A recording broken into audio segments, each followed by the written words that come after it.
Itukuzwe damu ya Kristo, milele amina. Karibu mpendwa mtazamaji, nawe mfuatiliaji wa St. Gaspar Media katika kipindi cha tushirikishane tone la upendo.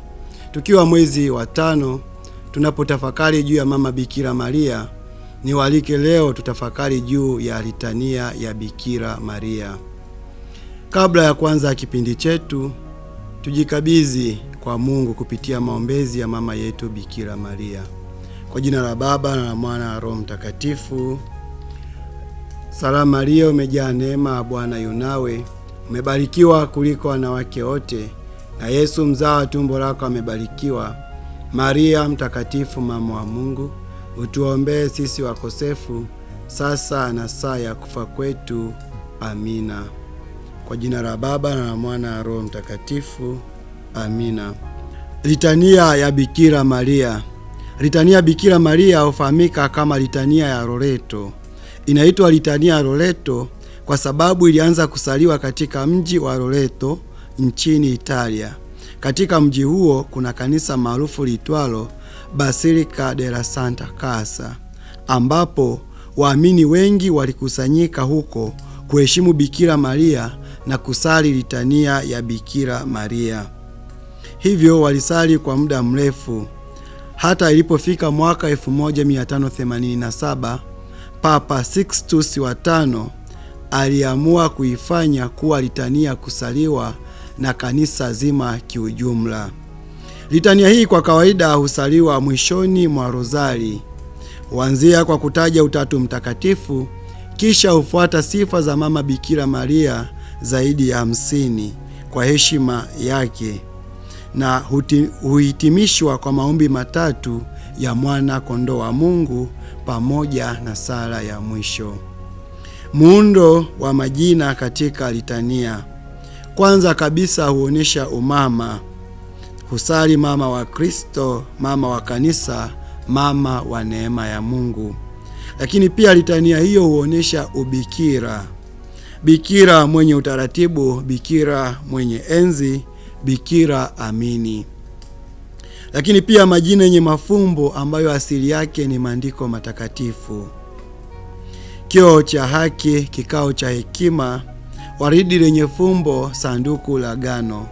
Na baadaye tutaangalia kwa nini Bikira Maria aitwe sanduku la agano. Lakini pia msaada, utetezi na maombezi yake. Husali afya ya wagonjwa, kimbilio la wakosefu, msaada wa Wakristo. Lakini pia mwisho huonesha umalikia, malikia wa malaika, malikia wa mashahidi na malikia wa amani. Historia na maendeleo ya litania.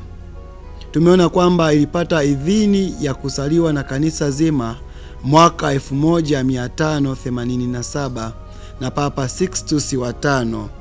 Kadiri miaka ilivyoenda, mapapa mbalimbali waliendelea kuongeza sifa kadha wa kadha. Tukiangalia katika karne ya 19 na 20, majina yafuatayo yaliongezeka: Malikia uliyezaliwa pasipo dhambi asili, Malikia wa amani na Malikia uliyepalizwa mbinguni. Nyongeza za nyakati zetu. Papa Yohane Paulo wa II aliweza kuongeza majina mawili. Aliongeza mama wa kanisa na Malikia wa familia. Lakini pia Papa Francisco mwaka 2020 aliongeza majina matatu: mama wa huruma, mama wa matumaini, mfariji wa wahamiaji. Sasa tumwangalie kwa nini huyu mama aitwe sanduku la agano jipya. Katika kanisa Katoliki, mojawapo ya majina ya Bikira Maria katika litania ni jina hili la Bikira Maria sanduku la agano jipya. Ni kwa sababu alikuwa makao matakatifu ambapo ndani yake alikaa Yesu Kristo ambaye yeye ni mtakatifu. Kama sanduku la agano la kale lilivyobeba uwepo wa Mungu, sanduku jipya halibebi uwepo tu, bali ni Mungu mwenyewe yuko katika sanduku hilo. Tuangalie sanduku la agano la kale. Sanduku la agano la kale lilikuwa takatifu sana na lilitengenezwa kwa dhahabu safi. Tunasoma katika kitabu cha Kutoka sura 25 aya 10 hadi 11. Ndani yake kulikuwa na mbao 2 za mawe zilizoandikwa amri za Mungu. Lakini pia kulikuwa na fimbo ya Aroni. Lakini pia kulikuwa na mana.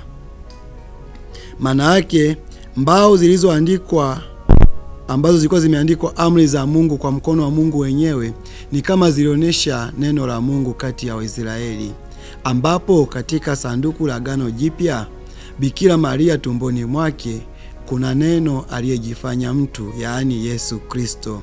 Lakini pia nimesema katika Agano la Kale kulikuwa na fimbo ya Aroni. Hii iliashiria ukuhani. Katika sanduku la Agano Jipya Yesu Kristo mwenyewe ndio kuhani milele. Lakini nimesema pia kulikuwa na mana. Waisraeli walikumbuka walivyotoka Misri kwenda nchi ya ahadi, walihitaji kulishwa na Mungu ili ifikie nchi ya ahadi.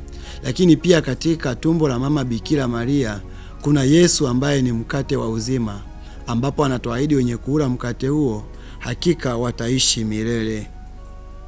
Tuangalie uhusiano wa sanduku la Agano Jipya na Agano la Kale katika Biblia.